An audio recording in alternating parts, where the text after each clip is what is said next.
already have my seat.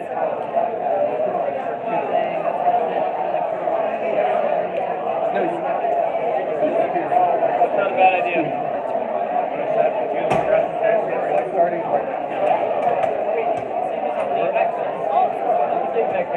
Yeah, he's opposed to it.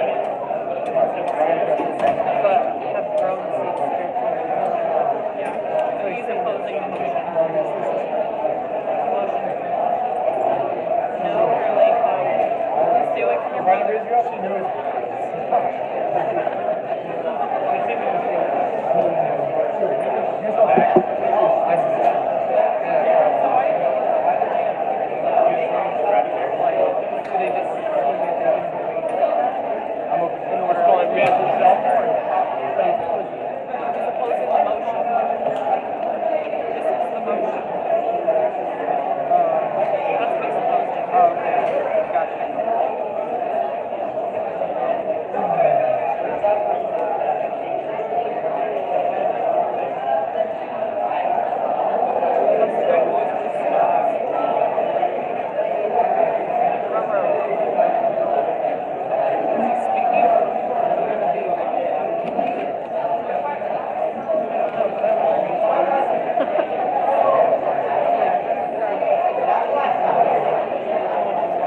Let's do it.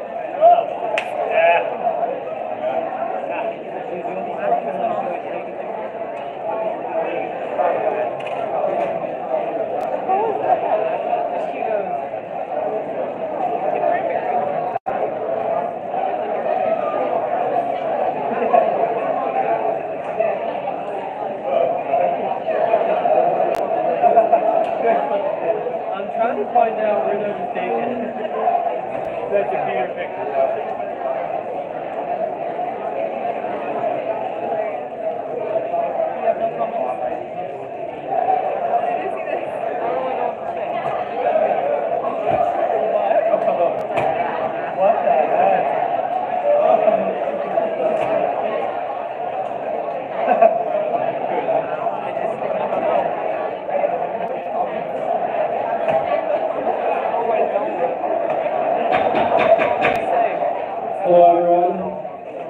Welcome to the second Veritas debate of the fall 2023 semester. We'll start in a prayer. In the name of the Father, and of the Son, and of the Holy Spirit. Our Father, who art in heaven, hallowed be thy name. Thy kingdom come, thy will be done, on earth as it is in heaven. Give us this day our daily bread, and forgive us our trespasses, as we forgive those who trespass against us. And lead us not into temptation, but deliver us from evil. In the Father, and the Son, and the Holy Spirit. Firstly, the most important order of business, the Veritas Society has new merch. We now have hoodies. So if you would like to become a member, get a hoodie. Go see Faith in the corner over there. And now into tonight's debate. The motion for this debate will be, this House believes that household floor stays should be abolished. Very inflammatory, as always. And tonight we will have, presenting on the motion, on the affirming side, Mr. Joe Prendergast and Mr. Ian Jaskolka.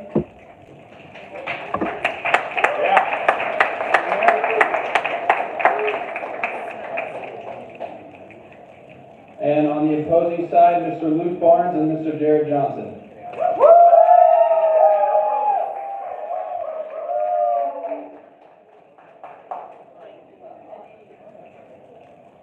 Well, good thing it's not a popularity contest.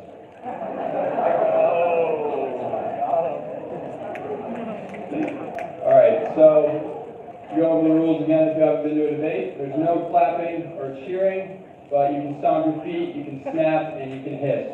I think there's going to be a lot of hissing tonight. All right, without further ado, we're going to get started with our first affirming speech from Mr. Joe Prendergast.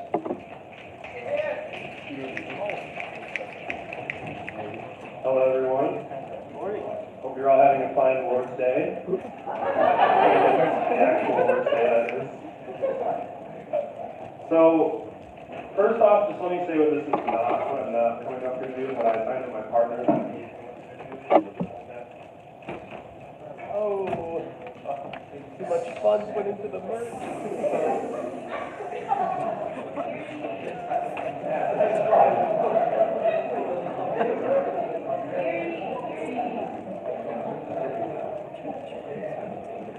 Hello.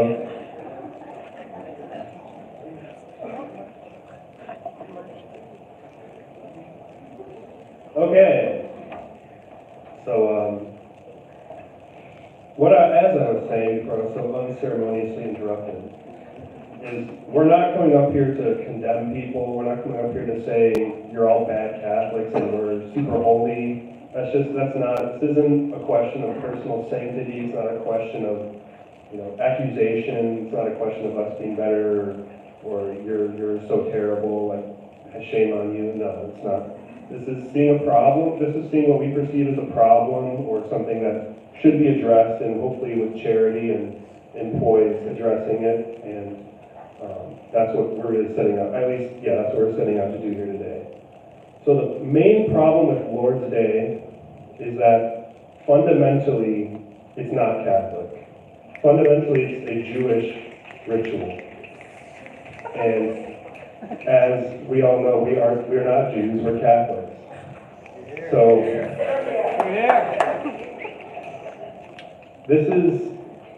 and then to make the argument that, Catholicism comes from Judaism is no. I mean, yes, the Old Testament fathers are the prefigurement of Catholicism, and there is a continuity. But as St. Thomas Aquinas expresses in the Summa Prima Pars, question 103, articles 3 and 4, and then the whole article, or the whole article 103, questions 3 and 4, and the whole article really is about the old law and what we should do about the old law. And he says that while we have the same faith as the Old Testament fathers, they were before Christ and expected Christ. We are after Christ. So we should use different languages, and they were expecting the Messiah. They would say the Messiah is yet to be born, and we say the Messiah has been born.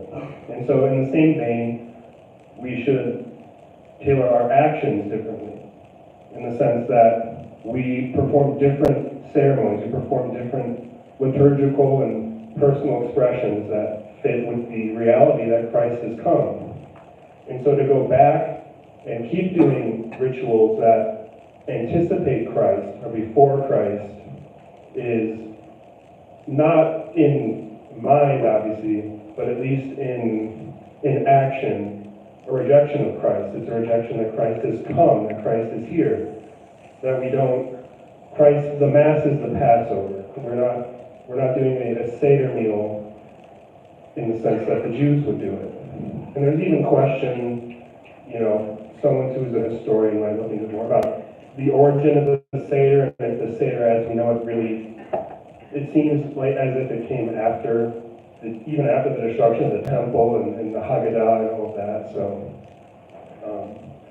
So St. Thomas takes it seriously. He says you should not participate in ceremonials of the old law. I mean, and this is not, I'll just say he takes it as a grave matter, objectively, not whatever anyone's subjective state is, I'm not saying. And so, the one thing is that I think people know, a lot of people just intuitively see it and they know something's off. And they might be afraid to say because, they want to be in households. They want to have the community. They might, and obviously it's a very entrenched thing here at Franciscan. It's a very,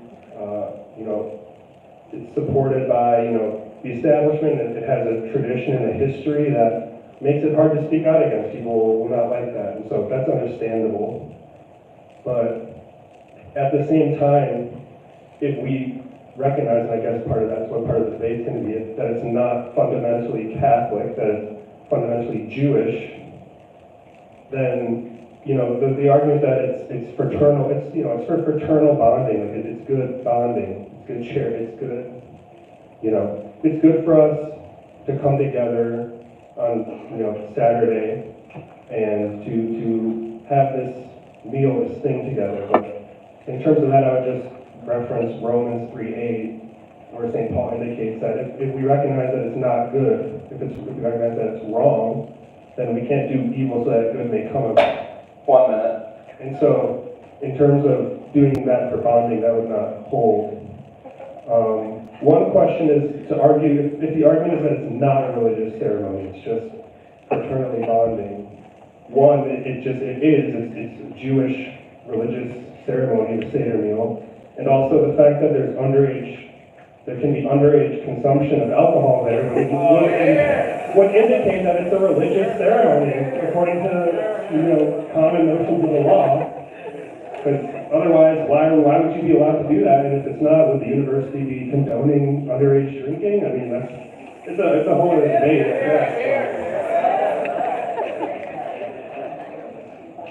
And so I think we really shouldn't be too attached. I'm all for tradition, but I'm not necessarily for the tradition of men that our Lord speaks of, or things that, while a local tradition may be contrary to Catholic tradition, I'm more for the tradition that St. Paul writes of in 2 Thessalonians 2:14, the tradition that we should stand fast, that we've received that is received by word or by epistle.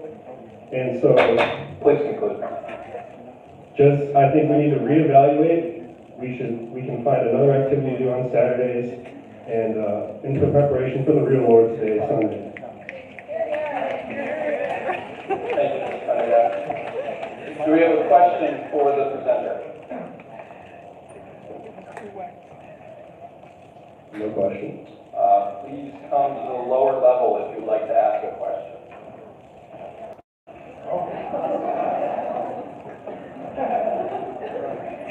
Thank you. Yeah, we'll call her. She's right. This microphone is about to die. How do you respond to people who say that they are Christianizing it by changing the words? I would say that it's fundamentally, you can try to Christianize,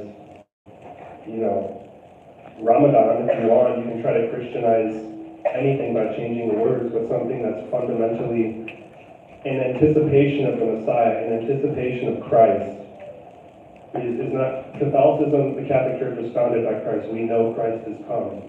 So to participate in a ceremony that's part of a religion that was before Christ, or if we think of it as after the temple, still, is a rejection of Christ and still anticipates that Christ will come, then I see that sort of like it's oil and water. You can put the Christian name on it, and you can, read scripture or, do good prayers, but at the end of the day, it fundamentally is what it is, and what that is not Catholic.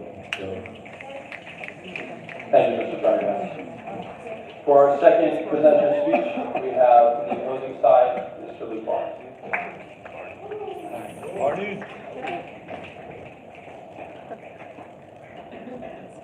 Hello, my name is Luke Barnes. I'm the assistant coordinator for the greatest household on this campus. 35 years in the spring, prodigal son. I would consider myself an average Lord's Day enthusiast. But the reason I'm here is not because of that. The reason that I'm here is because I was like you once. I was on the other side of the aisle. Now, when I first came to Franciscan, I think 2 months in, I started to realize that there's a serious problem. Something that is different than any other school outside of it. And that is we are just so boring. We are so boring. There is no drama. We don't have protests. If Michael Knowles shows up to our campus, people applaud. That's weird.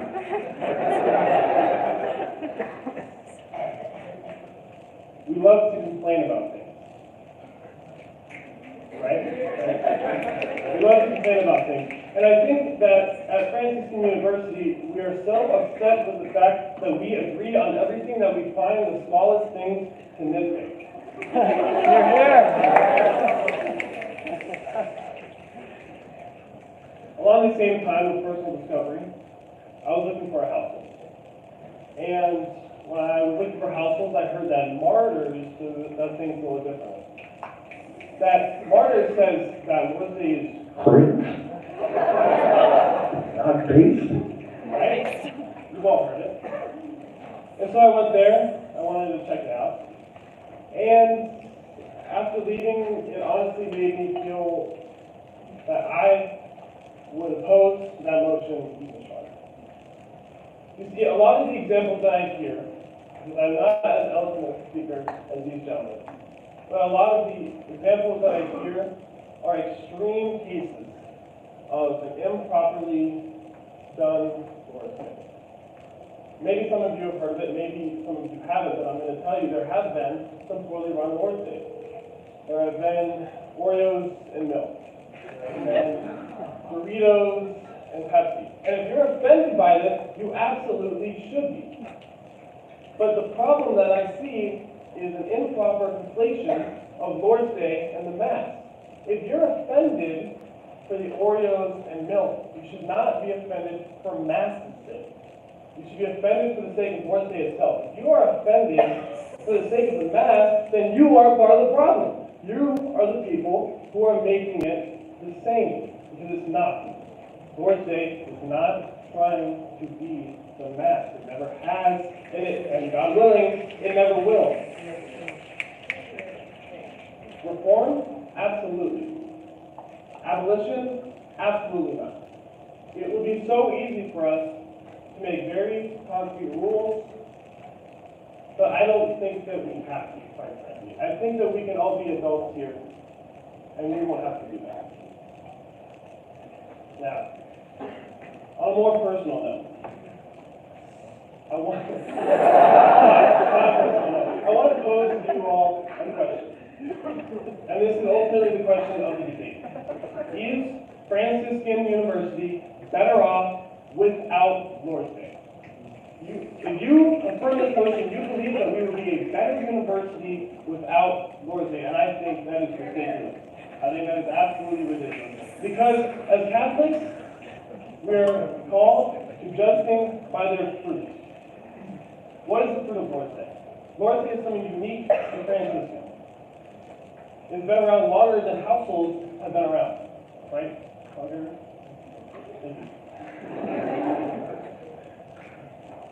And because of that, and because of the power of prayer, I believe that it is one of the main reasons why we are still one of the most Catholic campuses in the country. Because the power of prayer is real.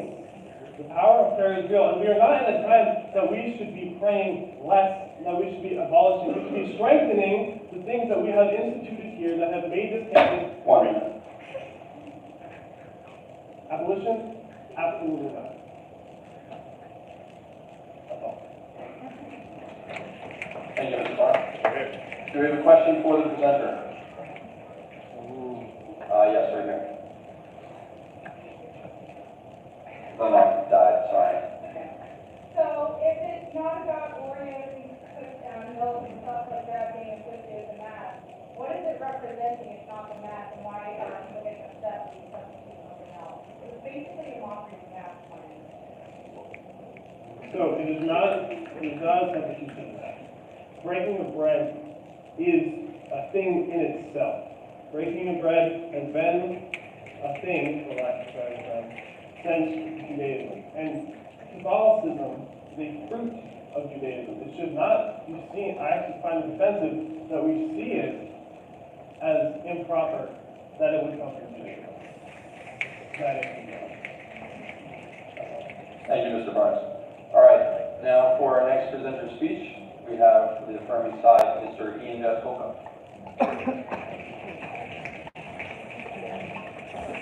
Thank you, everybody. I'm Ian Veskolka, a sophomore here. This is actually my first Veritas debate that I'm presenting at. And I know, took on a big task for my first one. And I wanted to start off by basically saying that how is the Lord's Day celebration at Franciscan essentially not a Jewish Seder meal? And if it is, then why are we focusing so much on the accidents of bread and wine? And we've heard it said, breaking bread is something to do on its own. You know, it's fraternal, and there are good things to do to break bread and come together. Yes, that is true. St. Augustine says that we should approach things of the ancient world before Christ and plunder the riches of Egypt in reference to the Exodus, where the Jews escaping the Exodus, or escaping Egypt, would take things with them, take the gold with them, and yet leave all the sin and everything behind, so that they could properly conform that gold and the riches to the proper worship of God. However, we have to be careful that we don't revert back to that, as the Jews did with the golden calf. Obviously, that's a little different here. But if Lord's Day is not ultimately an imitation of the Last Supper, again, why, of the Seder meal, which was, the Last Supper was a Seder meal, why is there such an emphasis on bread and wine?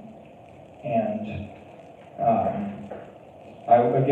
if you can, and if it is simply a preparation for the upcoming Lord's Day, the upcoming Mass for Sunday, the next day, if you are unable to receive the Eucharist as Catholics, if we are unable to receive the Eucharist, there's something for that. There is a spiritual act of communion in which you pray this beautiful prayer of wanting to desire Christ to be received into your soul, but that goes with that desire. You do not fulfill that desire with unconsecrated accidents in lieu of what the actual Eucharist is. And yet, Lord's Day effectively does just that. You are wanting to prepare for the sacrifice of the Mass, and yet you're focusing solely on the unconsecrated accidents and not on the grace that comes through the transfigured gifts. Also, I confess I have not been to many Lord's stage, but I've been to enough. I've been to enough where the first one I went to immediately gave me a sense, I knew something was off. And this is not an attack against any particular household, although they all do things differently. But coming together to celebrate this ultimately Jewish ceremony is not, by what authority do you have to pray a blessing of sorts over the gifts, not the gifts, but of the bread and wine that is used? By what authority do you have to, as a layperson, not a member of the clergy, as Catholics, the sacrifice is reserved for the clergy. That even goes back to the Jewish time. There is obviously a separation of the rabbis and your everyday Jew. And yet at Lord's Day, whoever is celebrating, the coordinator, or whoever is celebrating the particular Lord's Day, everyone goes around and they say this prayer of blessing over this bread and wine, which has no grace associated with it, and they do not have the authority to bless these gifts.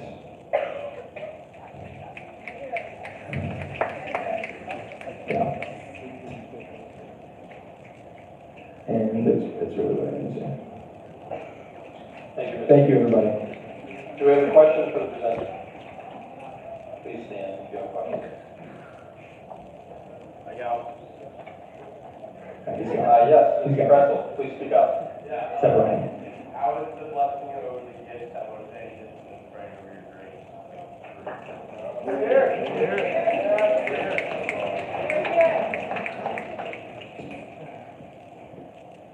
Because again, if you're praying grace like over your just home meal or whatever you consume, you're not doing that grace as a preparation for the Lord's Day. Like, you're not eating your dinner as a preparation for Sunday. Lord's Day is doing that, and it's focusing again.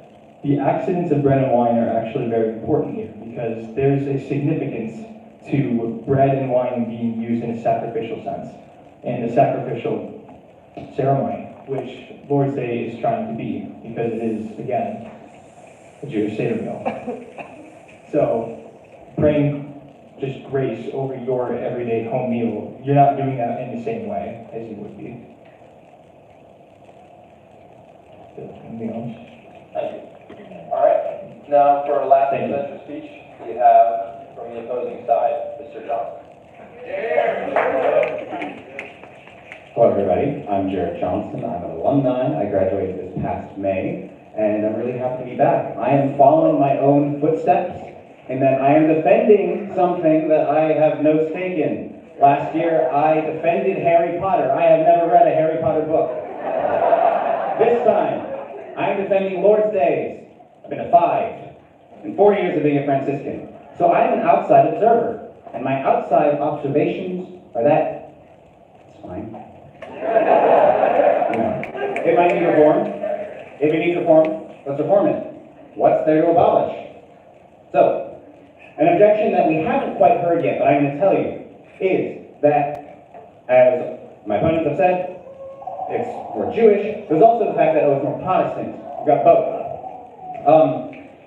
Okay, how do we do this? I think that's a legitimate question to raise. We're doing this sort of, it's got liturgical qualities. What are we doing here? I think what we're doing here is, the criticism is a little known term, but it's very important. It's called archaeologism.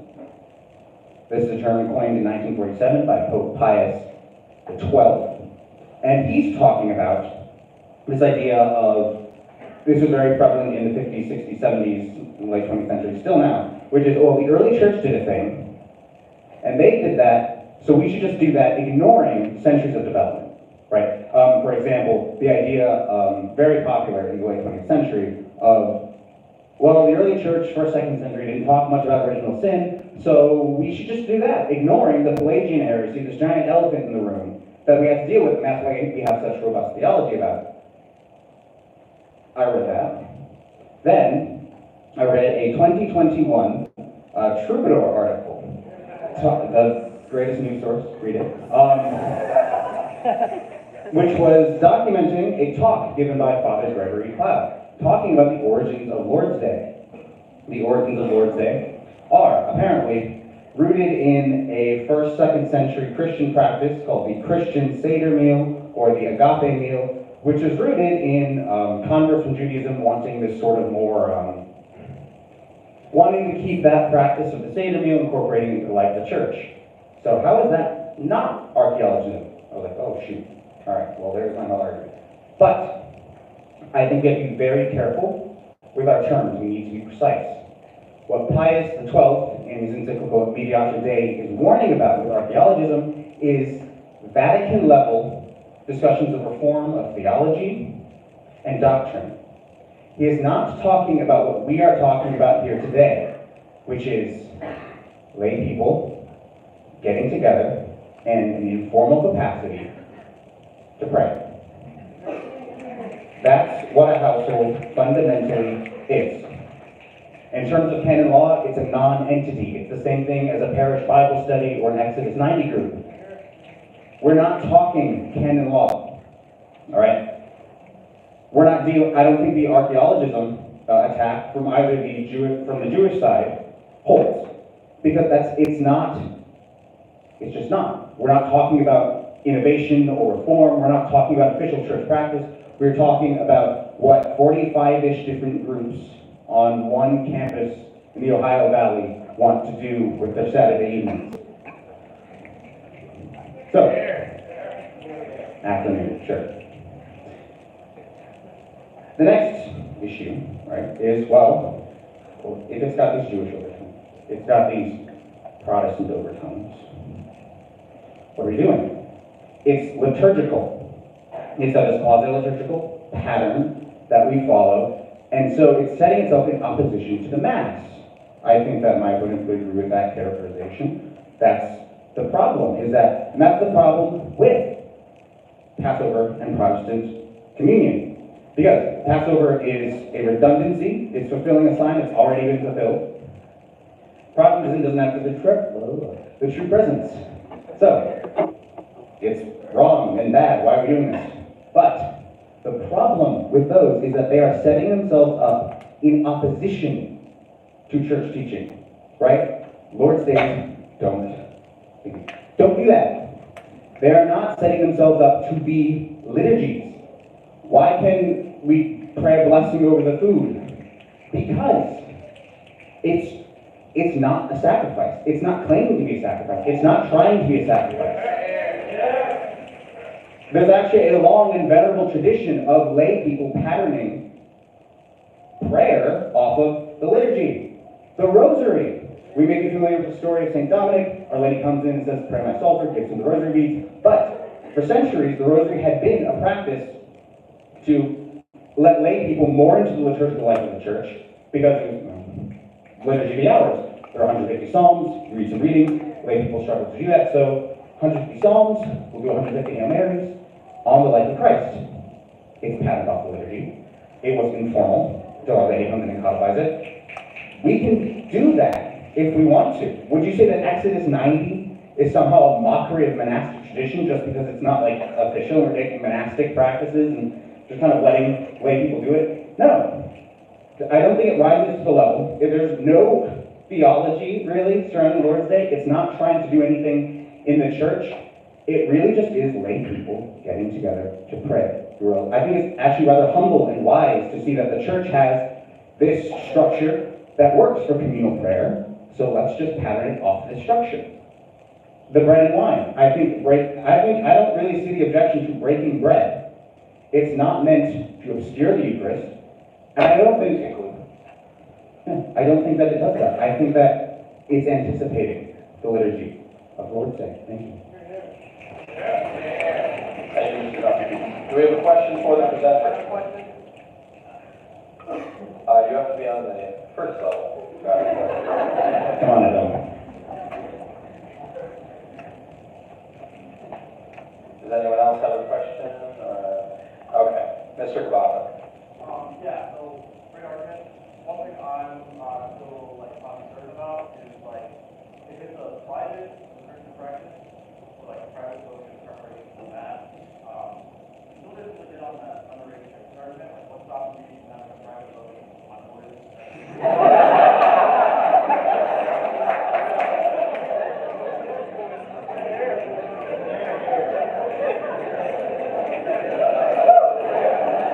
That's a great question.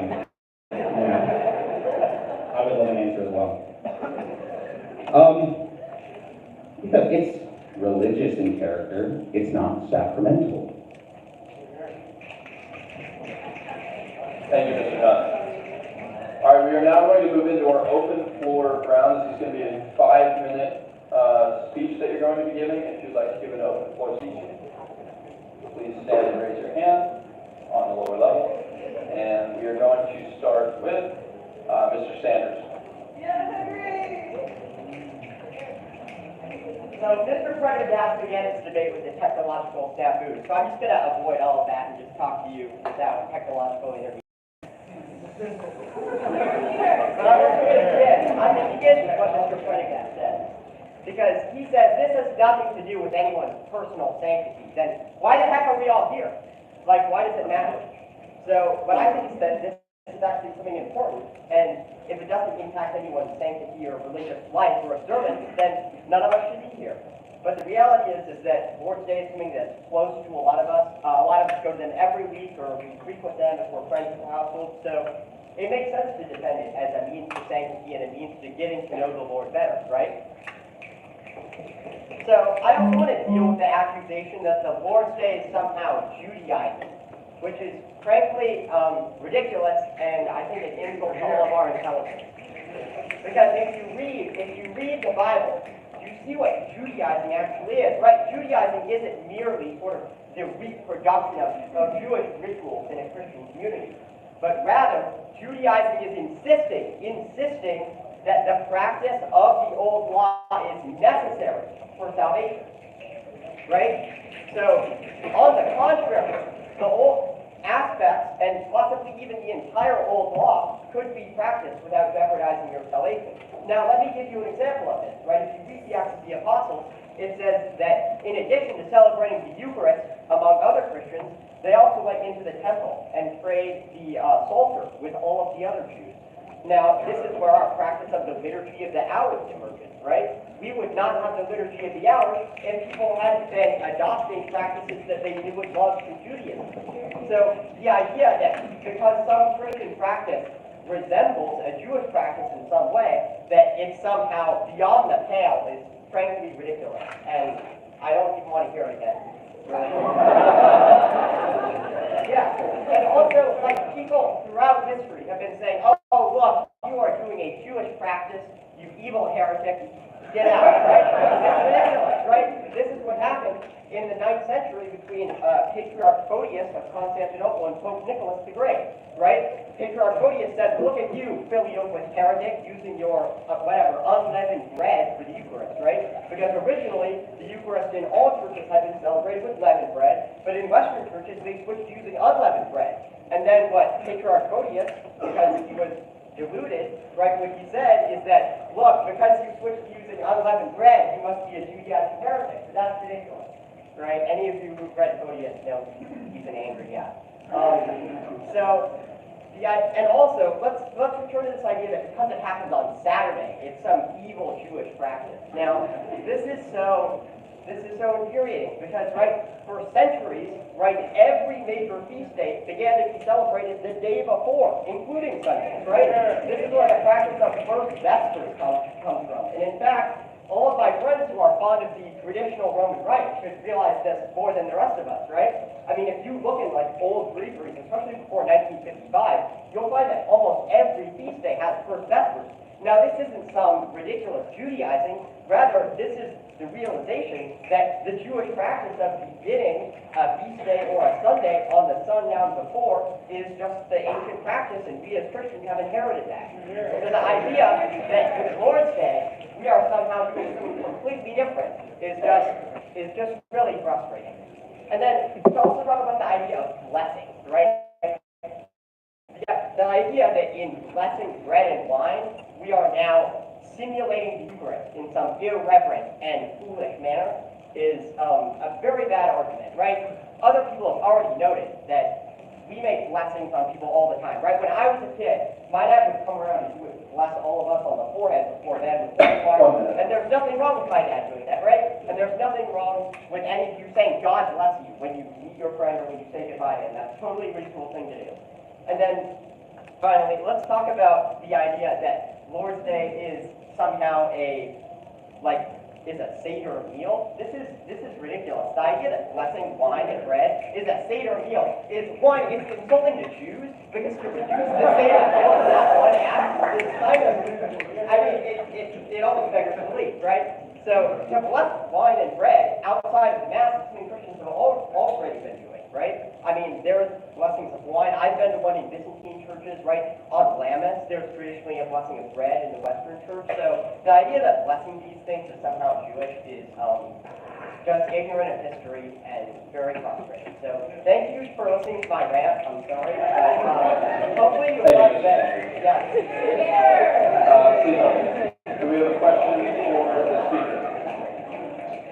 Thursday. Yeah, so I just have a question. We're going a lot of what you were saying relied heavily upon the idea that practicing Jewish rituals is not problematic. I'm wondering how you can make that work with the condemnation circumcision found in the council form, whether or not hope is placed in it. So this seems to mean that whether or not you're placing hope in the Jewish practice, sometimes they are forbidden.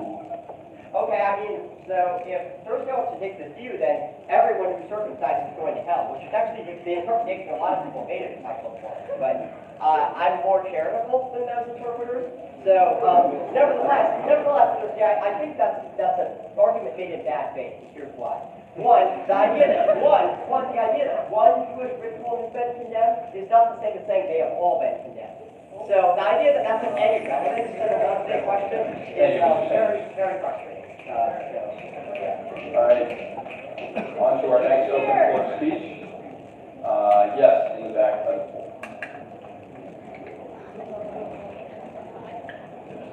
Can you all hear me? Or am I too loud? I don't know if I'll use this because I like to shout, so I might end very badly. All right.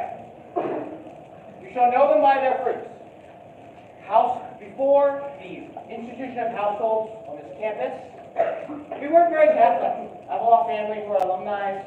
We're very close to the university. It was not very good. We had a lot of fraternities. We were not doing very Christian behaviors on campus. And then, in came the great institution of the households. I forget who I heard say this, but they called households, the purpose of them to be the evangelization of the faithful. Because households aren't designed to really evangelize the unfaithful. They're designed to evangelize the faithful within the community of the household.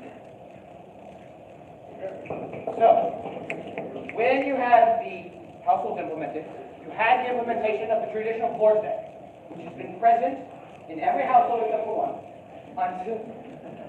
In every household except for one, you've had the institution of Lord's Day. And in virtually the exception of one disbanded household, all the households have created massive evangelization for the faithful. They have allowed Franciscan students to become some of the most devout Catholics on this planet. They have set us up to be able to evangelize across the world. And if Lord's Day is a key institutional, traditional part of that practice, I say keep it. Why is it there? We have some of the greatest Catholic communities in the world, thanks to Lord's Day and the institution of households. I haven't thought about a deep theological reasoning behind it. There were probably quasi-random practices adopted when we initially adopted Lord's Day. But since then, the individuals in the households have turned them into these great practices that we have. So, when it comes to, this comes up as like Jewish or pagan tradition, it's not. Because one, what we have in Lord's Day, you don't really see in any of the religious ceremonies, like the Jewish Seder Fest. It's not that. It is not supposed to be at all the Eucharist. It is a blessing. It is a meal sharing with the community where you bring forth your intentions and what you are joyful for, and sharing your thoughts and concerns with the community. That it is a communal building exercise. It is praise aimed at the Lord. And if you want to tear down an activity which gives a lot of people meaning and hope and joy for the rest of the week, I mean, that sounds like a party pooper to me, and I don't see some long thesis on why it is theologically invalid. I don't see how it could be. It seems pretty harmless. And this is you will know them by their fruits. The fruits are good. As long as the fruits are good, why okay. Here, here. Thank you. I have a question for the speaker.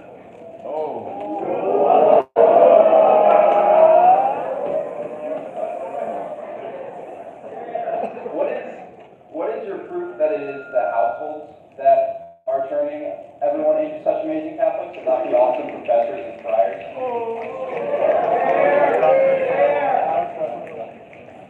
Because when we banned the frats and brought in the households, there was not massive faculty shift. You had a lot of old faculty, and you have new faculty who probably says that. But you still had the friars here, you still had the orders here, and what you had corrupting frats and sororities who did not have Jesus in their heart, who had secular pleasurism at their heart. They came in and brought students away from living a Christian lifestyle, and then you replace those with institutions which demand you live a Christian lifestyle and help you do it. They don't just say, you be perfect, and I expect you to be perfect. They say, you be perfect and be perfect with me. Very good. For our next open floor speech, also please use the microphone. Just hold it farther away if you're shy. We will have Mr. Kaczynski.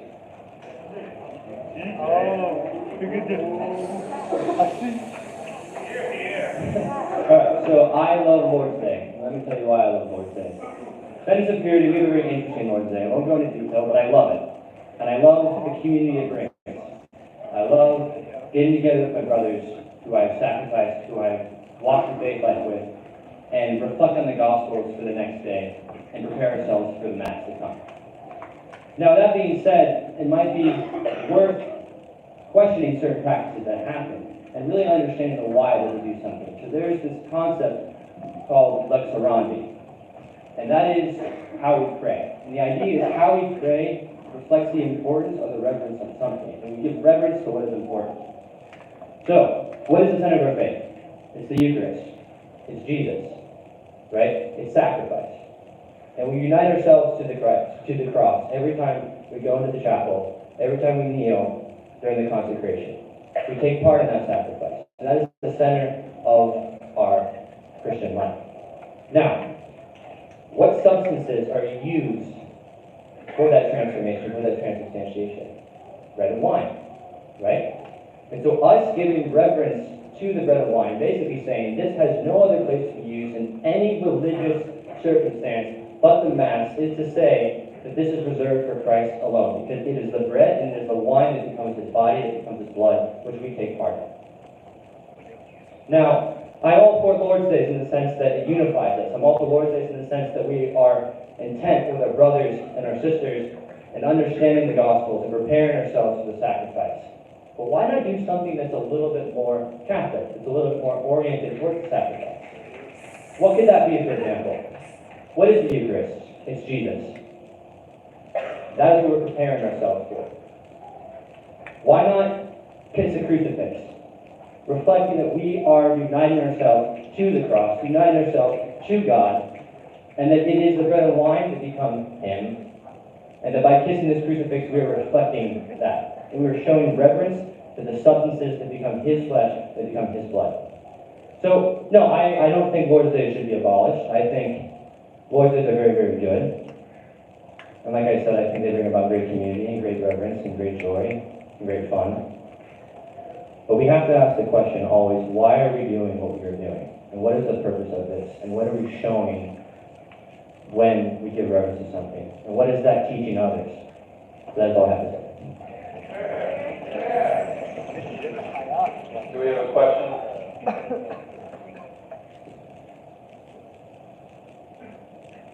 Makes sense. He didn't really take a side. All right, thank you. For our next open floor speech, we'll go to Ms. Chuck. All right, thank you so much. I hope everybody's having a wonderful night. I just want to talk about a couple of things. in my assessment of this debate. First of all, I'm always the person who picks on the actual words in the motion, and I'm going to pick on the actual words in the motion. You gave me the microphones here. So I'm going to say that what I'm going to talk about is specifically regarding Lord's Day here at Franciscan. And I think that when we think about that, the first thing I want to talk about is students' intent. I am not in a household, I have not been to a lot of Lord's Days. I have mixed feelings about the way they're actually performed, but I don't think that really matters as insofar as intent is concerned, because what I see is that most students who participate in a household or in Lord's Days have the intent of wanting to do something to set aside their mental preparation for the Mass. Now, whether or not I feel that their methods actually achieve this and do it in a reverent way, again, I think is irrelevant. That is the intent that I see almost universally from all students who participate in a Lord's Day. Most people think it's fun, that's something I've noticed, but I think that even when they think that the experience is enjoyable or fun or pleasurable, they're still doing it with the mind of, oh, I'm going to Mass tomorrow, this is something I can celebrate with my friends. So I've never really seen an example of that issue of pleasure eclipsing the general intent of students, but I can't speak universally across the board. The next thing I want to mention is sort of this idea of, well, maybe we get lost in what we're doing. We let the sort of like the material we use take the proper place of worship. And yes, it's very easy to let any material things take our place of worship. I think that's a very common trend that's discussed in Christianity across the board. It's why aestheticism is such a huge part of our tradition. That being said, I do think it's a little bit perhaps naive to think that, oh, just because, you know, there's bread and wine involved at the celebration of Lord Day, we immediately think this is the Eucharist or takes the place of the Eucharist, because, you know, we can have this tendency to forget that I think as Catholics we have this very powerful understanding that all things return to God and all things come from God. We have a very powerful understanding that God is, you know, in all these philosophical and theological ways, He is our origin and our starting point. And, you know, yes, it is easy to be caught up in the material world. It is easy to be swept away by material signs. And I get why people worry that this might be a genuine case in which a sort of simulacra of the Eucharist is taking precedence under our understanding of what it's really gesturing towards. But again, that's why I brought intent up as my first point. I don't see that happening with any of the students I've observed celebrating Lord's Day. And this is such a practical topic, it's why I'm doing such practical examples. I'm trying to attack some elaborate theoretical argument defense for and against. And it's why ultimately I don't think Lord's Day needs to be abolished. Now, do I think it needs to be reformed? Yes. I've been to some very unusual celebrations, but I'm not so sure for other reasons if they're the best laid out, including the fact that I used to live next to an unnamed household, and I tend to nap on Saturday afternoons, and I found that when I came here I was no longer able to do that. But amounts of screaming aside, the biggest concern I seem to see is that, you know, the material object, the material aspect of the sign is overtaking our understanding, and maybe confusing our understanding even of what the Eucharist is. But I genuinely do not think a single student here that I've spoken to or heard speak about Lord's Day has ever voiced this sort of confusion. They know that it's a very different kind of setting, that breaking bread is not always indicative directly of the Eucharist. I mean, you know, if you want to say that Lord's Day ought to be abolished, then you should not be able to break bread at all on Saturdays with friends, and that just seems sort of absurd. So I think that as long as students' intentions continue to stay, as I think is demonstrable, focused on, you know, what Lord's Day really is about, which is an active preparation and praying in the community, I think that there's no need for them to be abolished. Thank you. Thank you. Do we have a question for the speaker? Yes, right there. Okay, so maybe you can answer the question that was not answered earlier. If it needs to be bread and wine, but it's just people coming together and praying over food, why is practicing bread and wine? Why can't it be oriented enough? There's symbolism there that has everything has a purpose, and when you add prayer on top of bread and wine, on top of praying it on top of saying one thing after another, it becomes symbolic. So what's the difference? If it's just people gathering around and the time of prayer to celebrate Christmas, why does it have to be bread and wine? And does the symbolism there make a difference? I think that it does. Thank you for your question. I also agree that it makes it different. I'm not entirely sure if I understand exactly what you're trying to argue, but I'm going to take my best shot at assembling what I think you're saying. So you're saying that, like, well, in the Lord's Day formula, which I've never read, you have to specifically have bread and wine, and then you can't, it would be a violation of that to have Doritos and Coke or whatever. I don't necessarily know enough about the manual, quote unquote, for Lord's Day, but I don't think the fact that it has symbolic value means that it's going to eclipse the value of the Eucharist, which is far more than just merely symbolic. Thank you. We've heard a lot of speeches from the opposing side, so if there are any affirming speeches, please raise your hand. Mr. Devos.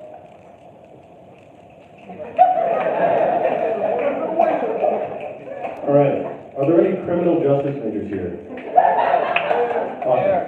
So, I was semi-joking, but as an enjoyer of both alcohol and scrupulosity, I want to get really, really deep on this. Okay, so I've heard a lot of different words, but like, we need to get precise because that's where arguments are won and lost, right? Okay. Alcohol in the context of a religious ceremony. If Ohio State Excise Police comes to this campus and says, why are you allowing underage people to consume alcohol? What do we defend with? It's a religious ceremony, right? Where does that appear? Is there a lectionary, a breviary, a instruction of the missal that has a word say in it? Like, what is that difference between a private devotion and a liturgical or sacramental or this act? Because you're drawing a lot of lines saying, like, it's liturgical, but it's a private devotion, but it's not sacramental. Like, that would not hold up in court for defending underage drinking. So, yeah, that's all I have. Thank you. Mr. Scott. Is every ceremony a liturgy? No. Thank you.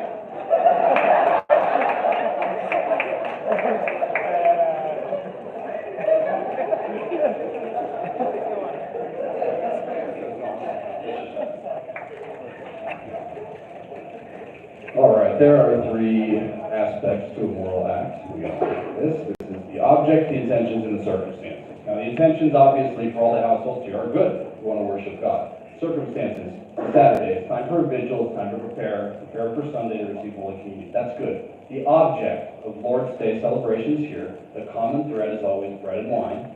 And according to the texts of the Lord's Day prayers, it's a Christianized Seder meal. That's what it says for any of the ones that are available, and also in the Troubadour article, it says it's a Jewish Seder meal that's been Christianized. The problem with this is that Christ fulfilled the Seder in the Mass. We have the perfect fulfillment of it, and to take, after we've been given the fulfillment, to do something less than that, and to reorient the symbols to something that they were not meant for, which, whatever it is, nobody's really talked about what they do represent at Lord's Day. So it does seem like a fair question to say, well, why are you treating it like the Eucharist if it's not supposed to represent that? Why are people elevating bread? Why are women holding their hands over bread and wine and then passing around a chalice? Their hands aren't consecrated, they're not priests. And these are serious things with the liturgy. This is a serious aspect of the faith, that in the Old Covenant, the high priest would hold his hands over the scapegoat, confess the sins of the people, and then that scapegoat would be led off into the desert and eventually go down the mountain and get skinned, which prefigured the scourging. But how Christ did the first Mass, it's a book by Father James Muir, he goes through all these Jewish rituals and how they're perfectly fulfilled in the New Covenant. Since we've been given the perfect fulfillment of that, it seems impious at least to do something less than that and to give it a different direction. That's why it seems to hit lots of students here when they see the Lord's Day celebration for the first time and go, why are you passing around bread and wine and saying these prayers in such a way? Is that a mockery of the Mass? That's a legitimate question. because it hits our Catholic sensibilities. We say bread and wine, ritual, it's supposed to be Catholic, it's called the Lord's Day. Our Catholic connotations are that's the Eucharist, except it's obviously not in the situation. Okay, so there's a dissonance there. So the object here, if it is, it's either a Seder meal that's been Christianized, or it's not, and it's a novelty. Both of those have been condemned by the Church for practice by Catholics. Now, this is why St. Thomas Aquinas, in question 103, Prima Segunda, Article 4, why he says that it is a mortal sin to observe the Jewish ceremonies since the coming of the Messiah. That is why this is such a serious issue with the households now, and why Lord's Day, as they're celebrated now on campus, should be abolished and replaced with a Catholic, authentically Catholic ceremony or ritual, such as praying Vespers every Saturday. But we should not be confusing bread and wine and rituals and the prefigurement. When we have the fulfillment, we should hold fast to the tradition and pray as the Church prays. Thank you. Do we have a question for the presenter? Yes, Ms. Rowe. It's never acceptable to have bread that you say blessing and share. Because there's a tradition, Polish tradition, on Thursday, like a blessing, and you break up the bread. That's why Pentecostals says blessing, break up the bread and wish blessing on the people. That's an inappropriate use of bread. It certainly is not always inappropriate to bless and break. To bless and break bread and then to share it. But when it's specifically identified with what is an Old Covenant ritual prefiguring the Eucharist, that's when problems start to occur. So when we say grace before meals, this is asking God to bless the food, and it's also knocking out any curses that may have been placed on it, fun fact. But when it comes to blessing, there's an authority structure that should be followed. If you don't want to get retaliated against diabolically, that's a different subject.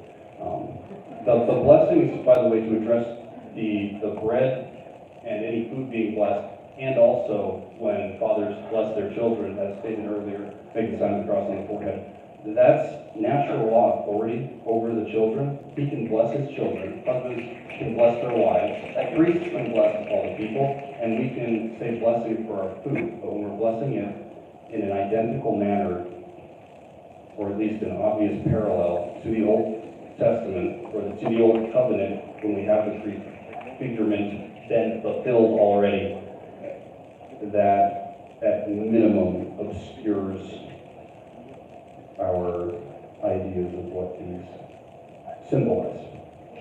Thank you, Mr. Sheldon. We're going to have one more open floor speech, and then we're going to get into our rebuttals, and then we'll have another round, so don't worry, get on the line.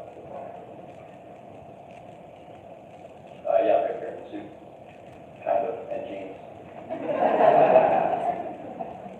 I accidentally ripped my suit pants off sword fighting, so that's why I'm in jeans.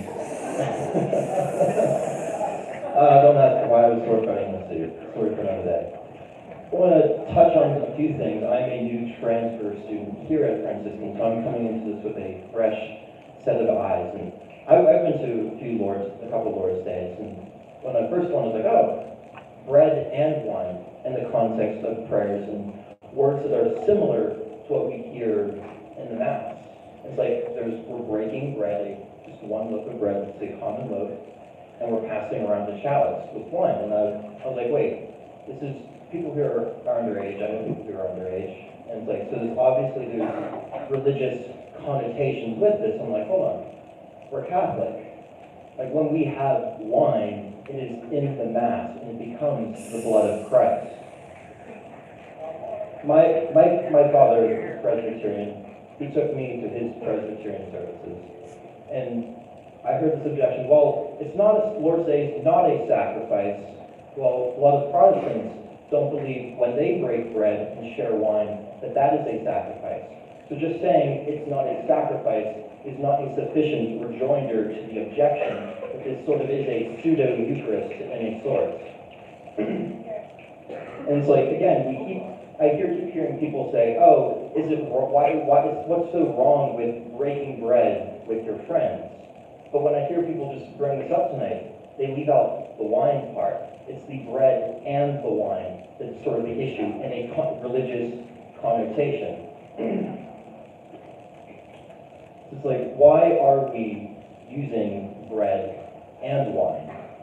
Why not something else? The church has a vast abundance of tradition to bring together people and to sharpen them and to prepare them to receive our Lord, to bring them into a closer communion with Him. But I just sort of don't understand sort of why we are using sort of this ancient practice of Judaism as Catholics. And we talked about, there was an objection probably talking about agape feast. The Eucharist was one celebrating meal, an agape feast. However, the church saw that as a practice. So one, I was like, I don't know why this is being brought up. But again, we need to sort of why are we doing this? Like bread and wine, there's obvious parallels to the Eucharist. And I heard, well, it's not the sacrament, or I think that people say it's not a sacramental. Well, what's a sacrament, or what's a sacramental? Obviously, we would say it's not one of the 7 sacraments. In the ancient church, there wasn't a defined 7 sacraments. You hear different writings like, oh, there were 53 sacraments. So what's a sacrament? A sacrament is something that points towards something. It's what was Lord's Day pointing towards? The Mass, the Eucharist, bread and wine, breaking of bread, sharing of a chalice. There's an obvious pointing towards the Mass and the Eucharist. And I don't think I'm wrong for pointing that out. Because why are we using a chalice in the first place? Because we have a chalice in the Mass. And so we should not be drawing Protestant parallels and bringing them in a Catholic context. I don't think this is necessarily something that we could baptize as Catholics. Thank you. Thank you. Do we have a question for the speaker? All right. Now we I'm not going to give you the verbatim definition, but just a sacrament is something that points towards something. It's sort of the canonically defined 7 sacraments, but in the ancient church you have other things that one like the Eucharist that are sacraments. There's rosaries, those are things that are sacramental. However, can we have something that is condemned by the church, like St. Thomas Aquinas' writing, can that necessarily be made a sacramental? Thank you. All right, we're now going to get into our rebuttals, but first, I have some thoughts. So I've heard both of the presenters on this side and a couple of people say, well, yeah, Lord's Day is issued reformed, but not abolished, which, in my opinion, just completely gives them the debate. You're giving it away, because when I hear reform, I think, oh, if I was to reform it, I would get rid of the name Lord's Day and get rid of the bread and the wine. Which, okay, maybe that's not what you meant, but that's what I would mean if I was going to reform it, which is exactly what I would mean if I would say I was going to abolish it too. It's not going to be called Lord's Day anymore, and there's going to be no bread and wine. So I want you guys and everyone else who is opposing the motion to actually defend having the bread and wine and calling it Lord's Day. Because you've defended everything as a whole, but explain to me why you can't get rid of those things and just have, the readings of the next day and discuss them and have, prayers and then hang out afterwards. Why do you have to call it Lord's Day? Why do you need the bread and the wine? Actually defend that. You're here. Here. Thank you. I am not. But there is now there's now a chance for the rebuttals for each side to rebut the other side's arguments. First, we'll have the opposing side, Mr. Johnson. Okay. So, I will get your point. Other end. So, the wording of the motion. Come on, Mr. Sands. What is reform? That's a great question. I think we've heard that the point of Lord's Day is sort of building up to the quasi-sacrifice of bread and wine. That's not the Eucharist, sort of, but that, not really. So, why does it need to be bread and wine? Now, this is the thing. This is what, returning to the principle that I laid out in my first speech, it is acceptable for lay people to pattern their prayers off of the liturgy. It happens, sometimes it gets developed into something greater, sometimes it doesn't. So, once again, I think that you're allowed to break bread and share wine. You're allowed to, like, go to Olive Garden, right? I see the point where it's like, yeah, okay, well, if you layer prayers on it and it takes on the symbolism, you're putting it in this context, but the context, I don't think that's up for debate. Like, does it obscure it or not? I think the point about intent matters a lot.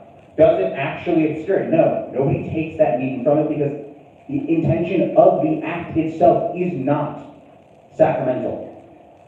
And this is why I think you can reform it if you want to remove the wine, if you want to, that's where it doesn't, maybe it's the same thing as abolishing it, but it's keeping the practice. The practice is gathering together in a sort of vigil for the Mass. I don't think, I think changing the name, that is reforming it. I think abolition would be getting rid of it entirely. Getting rid of the essence of the thing. Is the essence of the thing the sharing of bread and wine? Or is the essence of Lord's Day preparing yourself for tomorrow's liturgy? The answer is the latter. You're preparing yourself for the liturgy. However you prepare for the liturgy, you can develop new practices. You can eliminate certain practices if you want. You could do just the first reading. You could get rid of the psalm. I think the motion, if you wanted a different debate, you should have went to a more specific motion.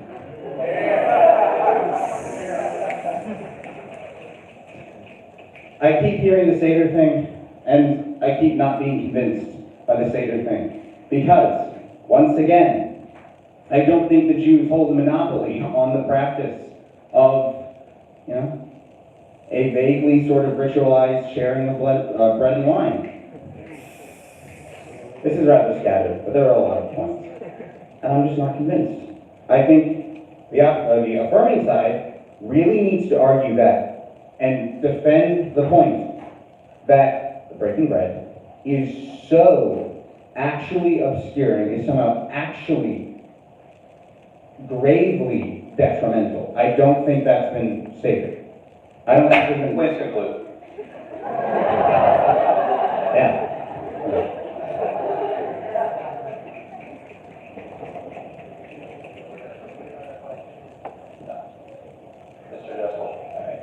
Thank you. I wanted to address the principles of intent. Firstly, intent.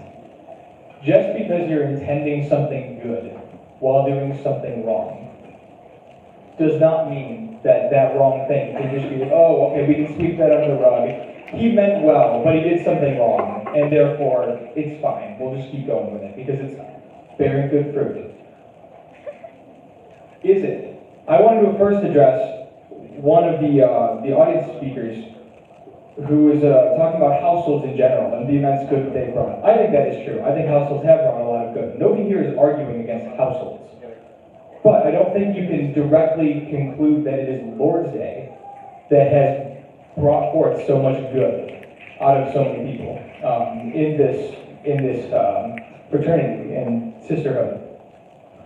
Another thing I wanted to mention is that if the Lord's Day, if it is a symbolic sacrifice, if not a natural sacrifice, because I don't think it is, if it is a symbolic of a sacrifice, then ultimately, again, what is it pointing to? Well, it's pointing to the Mass. We have, as Catholics, we have the Mass. We have the fullness of truth. Why revert back to an ancient practice that is, again, anticipating the return of the Messiah, but he's already come. We have Christ as the Messiah. Another thing that I wanted to bring up was the necessary aspects of bread and wine. If Lord's Day is fundamentally just people getting together and praying and having a good time and growing in brotherhood and sisterhood and wanting to grow closer to Christ in preparation for the Mass, why are bread and wine so essential? Why is that a requirement for every household in Lord's Day to have bread and wine. And I know it's an argument that we really just kind of glanced over, but I wanted to bring back what Mr. Cabasa brought up and the underage drinking. And if it is merely a ceremony but not a liturgy, then how can you defend that against a public authority coming in and saying, oh wait, what are these students doing? Underage drinking, how can you defend that? Well, it's a religious ceremony. Well, is it or is it not? And what religion is it? Is it Catholic? I don't think so. Thank you, Mr. Driscoll. All right, now we're going to move into our 2-minute lightning round. If you'd like to give a speech, please stand.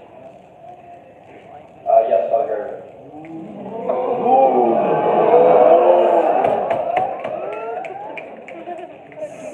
Well, I'd like to first thank you and ask the chair for a couple exceptions that I have a few extra minutes since I've been listening too long and I have a few notes here I'd like to work with too. Of course. If no, no, thank you. Very good debate. I first would like to say that, point out a few fallacies that I've heard this evening. And I'm going to address these to the chair so I don't single anybody out, but I don't want to embarrass anybody. No. You're insisting that I don't want to embarrass them? You want me to embarrass people? Yeah. Single them out. Okay. First of all, I think there was, I think that in the opposition to the House's statement, there was some incorrect argument that was being used, and that is that I think there was a point of that the Lord's Day leads to the Mass. That's not how I understand the Lord's Day. It's not to lead to the Mass, it's to lead to the Sunday, the Lord's Day. That's the first point. One of the foundational, or at least preliminary arguments made by the House at the very beginning in the first address was that it was fundamentally Jewish activity. The way that I understand it through my research is that fundamentally is not maybe the best word. Its roots are Jewish, true, but fundamentally it's a Christian and thereby Catholic activity based on what's in the Acts of the Apostles, which is where the early church is described as having celebrated the Mass and the breaking of the bread. In the Acts of the Apostles, the breaking of the bread is distinct from the liturgy and what happened in the homes of the early Judaizers when a presbyter, a priest, was not present. And so therefore, that's why bread and wine is used, is because the early church used bread and wine, and the breaking of the bread, that was non-liturgical. Speaking of liturgical, I think it's a logical fallacy to claim that the Lord's Day is liturgical. The church considers it para-liturgical. There are other para-liturgical actions that we commonly do, such as praying the rosary in common, and also carol services, anything that the Franciscanas, the Scola here, Franciscan, does, that's a para-liturgical event. So if the House is going to abolish Lord's Days, we got to abolish the Scola as well in their activities. Also, if the House is for abolishing anything that the Catholic Church has baptized, then I would encourage the House to not have Christmas trees up in their house during the Advent and Christmas seasons anymore. Also, there was a lot of discussion about saying that if it wasn't liturgical, that it was pretending to be the liturgy. This is a non-sequitur logical fallacy. No one in the opposition is claiming that it's liturgy. Also, as I said before, with it having its roots in Judaism, but not being fundamentally Jewish, that would be just simply a genetic fallacy.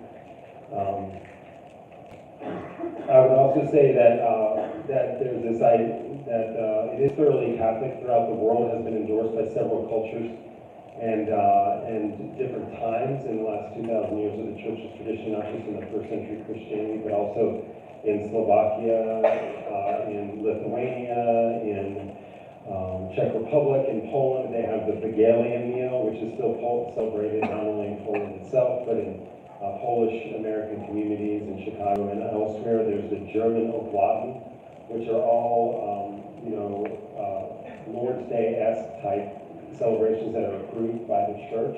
And the Lord's Day is just one more similar type of Saturday afternoon meal anticipating the Lord's Day that's celebrated here in our local custom.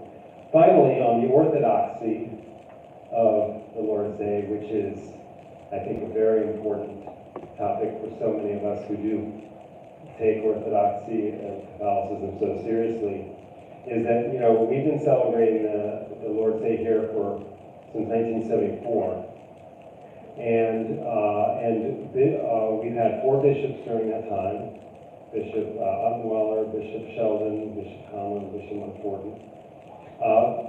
Popes have known of our university, and it's no secret to any church authorities of what we do here. That's why there's such great scrutiny surrounding the existence of our chapels in our residence halls. And if there was a problem with Lord's Days, the bishops would have shut it down a long time ago. It's not unorthodox. So we want to celebrate, we want to pray and celebrate a prayer with God, the lifting up of one's heart and mind to God in any way the church allows. And since the church has allowed the Lord's Day, we allow. Thank you, Father. If I could ask you a question. Yeah, sure. So I was wondering, you mentioned that it's based off something in the Acts of the Apostles. Mm-hmm. Yeah. Right. So, if it happened in the early church, I understand that it was okay back then, but what would you say to people who say that it's not wise to do it now, because now Protestant doesn't exist, and there are actual services that have red wine that are not the Eucharist and are not ordained by the church? What would you say to that? Well, again, if the Catholic Church were to say that the Lord's Day celebration or others like it throughout different cultures and eras in history was Protestant, then I would endorse ceasing to do it. But it has remained a Catholic practice, paraliturgical Catholic practice for the last 2,000 years. So, there are many things that are done that we could do other things instead, but we choose to do, like, for example, the Seven Sorrows Rosary or the Franciscan Crown Rosary. Could we pray the Dominican Rosary instead? Sure, but the church has many different devotions and sacramentals and paraliturgical opportunities that we should embrace. Thank you, Father. Do we have another open floor speech? Yes, Mr. Five.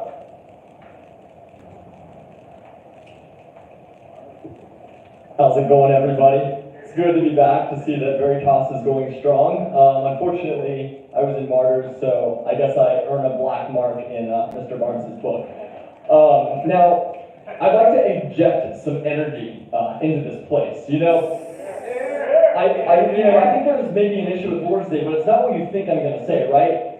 We have Lord's Day, but what about, Ladies' Day? We don't have Ladies' Day. That's a problem. We're in the 21st century, equality for women, the rights of women. What are we doing here, right?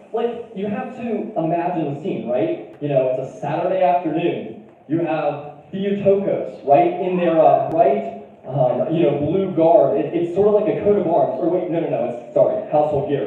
And they're there, and they're singing praises to their lords, and they're eating Oreos and milk from the Lord's table, and they're petitioning, the Lords, and they're over here, offering thanks to the Lords. This is a bit absurd, right? Now, we know that women are the better half. God created, it's true. Anyway, okay. Now, women are the better half. We know that, in the Garden of Eden, right, God created Adam, and he was like, oh, shoot. We need more than that. And so he created, Eve, right? And then Adam, messed the whole thing up, right? He dishonored Eve. He blamed her, right? Are we gonna do the very same thing that Adam did here at Franciscan University in the Gentile Gallery tonight, like this would be a huge mistake. And so I have two proposals. We, one, either have to abolish Lord's Day because we can't have Lord's Day without Ladies' Day, or two, we're going to have to establish Ladies' Day. I mean, student life is right up, up the street, so we can go right on up there and make that happen after this evening is over. It would be complete, right, with, DOC Crunchy and the DDM Church Clap, perhaps. We maybe have Brown's TOB or something like that. But this is the choice. I leave up to you, House. Consider it wisely and do not leave me disappointed. Thank you. I think his wife wrote that speech. Do we have another open floor speech? Yes, is that correct?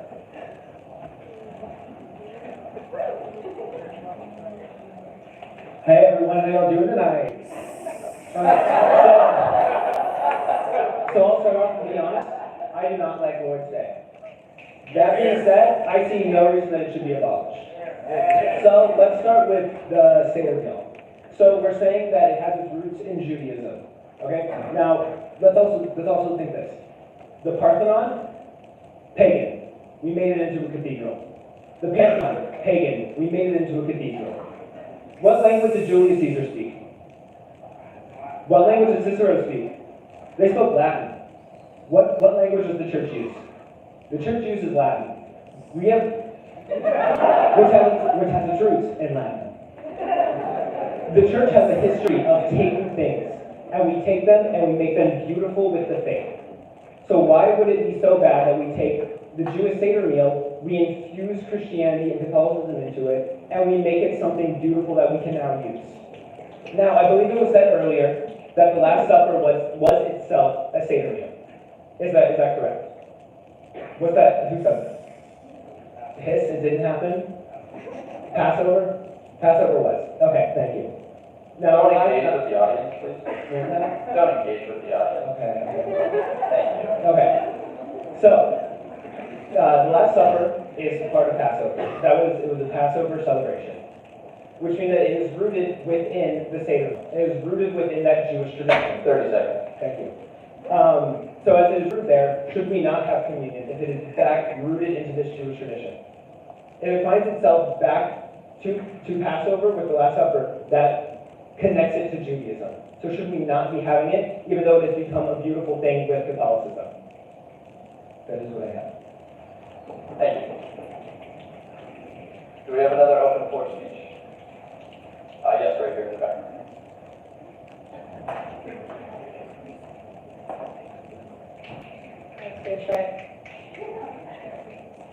Okay, so I'm going to ask the people who aren't sure still what they think because they've heard all the Jewish tradition parts of it. We as Catholics and as human beings have a moral responsibility to do good and to avoid evil.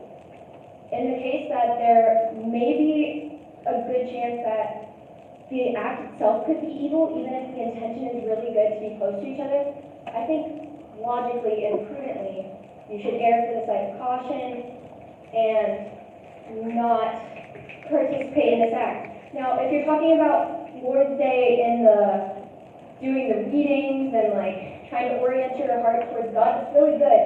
But it seems like the bread and wine again is essential to Lord's Day, and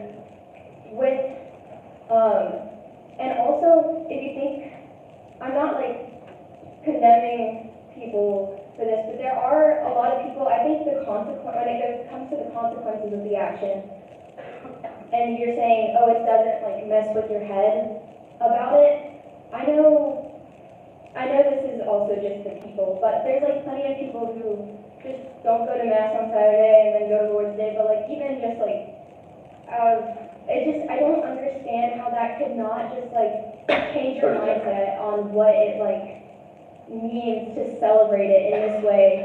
And I think it's really good to gather and meditate on the Word of God, but the aspect of passing around bread and wine out of caution, and also, not out of scrupulosity or fear, but out of love for doing the good and avoiding the evil. That's an important thing, is about not doing it out of scrupulosity and fear, but doing it because you love God and you love the good and you don't want to do evil without intending it.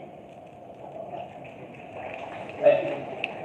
All right, we're going to have one more open floor speech before our conclusion. Please stand if you'd like to speak. Yes, Mr. Moss.